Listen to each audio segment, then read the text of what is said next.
మొత్తం విజన్ అంతా కూడా 10 బ్రాడ్ ప్రిన్సిపల్స్, 10 సూత్రాలు స్వర్ణ ఆంధ్రప్రదేశ్.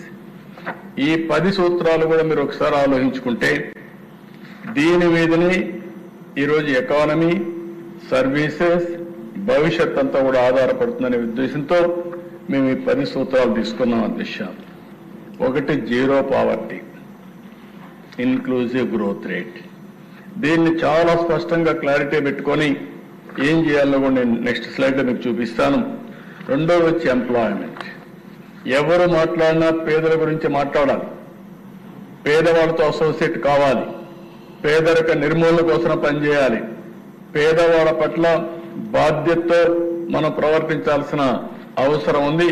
అందుకే జీరో పావర్టీ ఇది ఒక మంత్రంగా తయారు కావాలి. ఎక్కడ చూసినా అందుకే నేను పేదల సేవలో మొదటి తారీఖు పెట్టాం, పింఛన్లు ఇస్తున్నాం, సంక్షేమ కార్యక్రమాలు ఇస్తాం.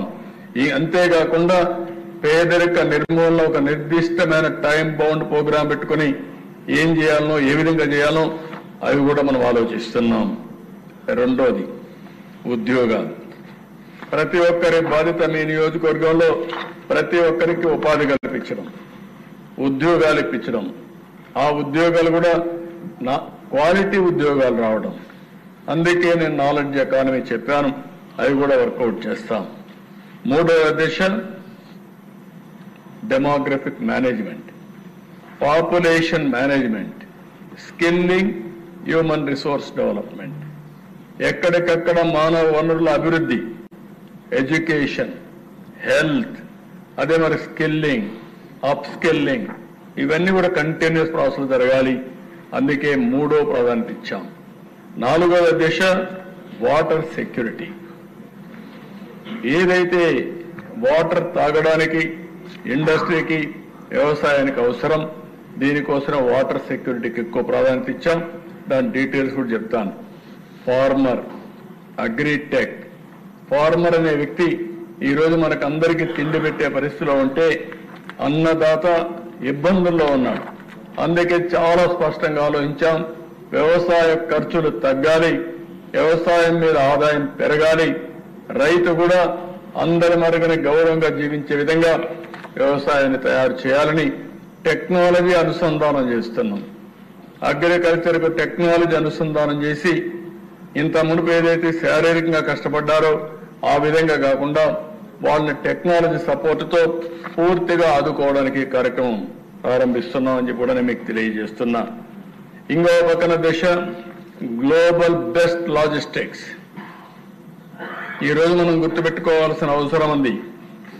ప్రపంచం ఆవరేజ్లో 14, మన రాష్ట్రంలో, మన దేశంలో లాజిస్టిక్స్ కాస్ట్ 14% ఉంది. మనం ఏ వస్తువు వాడినా దాంట్లో 14% ఈ లాజిస్టిక్స్ కాస్ట్ పే చేసే పరిస్థితికి వస్తున్నాం. అదే ప్రపంచంలో 8% ఉంది. అంటే 6% డిఫరెన్స్ ఉన్నప్పుడు ఏ విధంగా ఉపయోగపడుతుందో మీరు గుర్తుపెట్టుకోవాల్సిన అవసరం ఉంది. ఇందులో మొత్తం వస్తుంది. రోడ్లు కానీ, రైలు కానీ, ఎయిర్పోర్ట్లు కానీ, పోర్ట్లు కానీ అన్నీ వస్తాయి. That will explain to you. ఆ తర్వాత దిశ cost optimization, energy and fuel. ఈ విషయం కూడా మనం గుర్తుపెట్టుకోవాల్సిన అవసరం ఉంది. భవిష్యత్తులో ఫ్యూయల్ అనేది పెట్రోల్, డీజిల్ మనం వాడేవాళ్ళం. ఇప్పుడు ఎలక్ట్రికల్ వెహికల్స్ వచ్చేస్తున్నాయి. దీనికి కూడా కరెంట్ ఏ విధంగా వస్తుందో మనం చూస్తున్నాం. ఒకప్పుడు కరెంట్ ఎక్కడి నుంచో రావాలి, ఇప్పుడు మనమే కరెంట్ ఉత్పత్తి చేసుకునే పరిస్థితికి వచ్చాం. అవన్నీ కూడా మనం ఆలోచించుకొని ఏ విధంగా కాస్ట్ ఆప్టిమైజేషన్ రవాణాకు కానీ, వ్యవసాయానికి కానీ, ఇంటికి కానీ, వ్యాపారాలకు కానీ, ఇండస్ట్రీకి కానీ ఏ విధంగా ఉండాలని ఆలోచిస్తున్నాం. అందుకనే దానికి ప్రాధాన్యత ఇచ్చాం. ఆ తర్వాత దిశ ప్రోడక్ట్ పర్ఫెక్షన్. మనం ఇండస్ట్రీస్ పెడుతున్నాం, వ్యవసాయం చేస్తున్నాం, సర్వీస్ సెక్టర్ వస్తూ ఉంది, నాలెడ్జ్ ఎకానమీ ఉంది. కానీ మన ప్రోడక్ట్స్ అన్నీ కూడా సబ్స్టాండర్డ్ గా ఉన్నాయి. దానివల్ల మనం అనుకున్నటువంటి బ్రాండ్ ని ప్రమోట్ చేయలేకపోతున్నాం. దీనివల్ల వాల్యుయేషన్ రావడం లేదు. అందుకని ఏది మాట్లాడినా ఆంధ్రప్రదేశ్ లో తయారయ్యే ప్రతి ఒక్క వస్తువుని బ్రాండ్ ని ప్రమోట్ చేసి, వాల్యూ అడిషన్ చేసి ఒక ప్రోడక్ట్ పర్ఫెక్షన్ దిశగా పోవాలని చెప్పి ఆలోచిస్తున్నాం. ఇంకో పక్కన దేశం స్వచ్ఛ ఆంధ్రప్రదేశ్. ఈరోజు స్వచ్ఛ ఆంధ్రప్రదేశ్ మనం గుర్తుపెట్టుకోవాల్సిన అవసరం ఉంది. ఈ రోజుట్లో టెక్నాలజీ ఏజ్లో దోమలు, మస్కిటోస్ వల్ల ఎక్కడికక్కడ మలేరియా కానీ, లేకపోతే మీరు చూస్తే డెంగ్యూ కానీ అనేక విధాలుగా ఇబ్బంది పడుతున్నాం. మనం ఉండే ప్రాంతాలు ఏ విధంగా అశుభ్రంగా ఉన్నాయో దానివల్ల ఆరోగ్య పరిస్థితులు వచ్చే పరిస్థితి వచ్చింది. ఈరోజు మానసిక ఉల్లాసం కావాలన్నా, హ్యాపీగా ఉండాలన్నా, ఆరోగ్యంగా ఉండాలన్నా స్వచ్ఛ ఆంధ్రప్రదేశ్ చాలా ముఖ్యం. దానికోసం స్వచ్ఛ ఆంధ్రప్రదేశ్ కింద తీసుకున్నాం.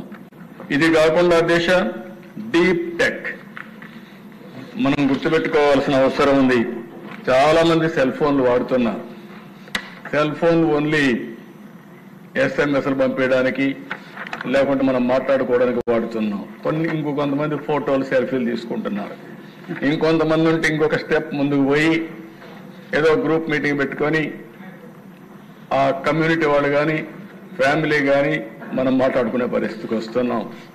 నేను ఆలోచించేది ఈరోజు దిశ ఏదైతే in all walks of life టెక్నాలజీని ఏ విధంగా ఉపయోగించుకోవాలో మనం ఆలోచించాల్సిన అవసరం ఉంది. It is a game changer. భవిష్యత్తులో హార్డ్ వర్క్ చేయడం కాదు, స్మార్ట్ వర్క్ చేయాలి. మీరు ఎక్కడ కూర్చున్నా రియల్ టైంలో పనిచేసుకునే అవకాశం వస్తుంది. దాన్ని కూడా నేను ఎక్స్ప్లెయిన్ చేస్తాను దిశ. అది కాన్సెప్ట్ కింద తీసుకున్నాం.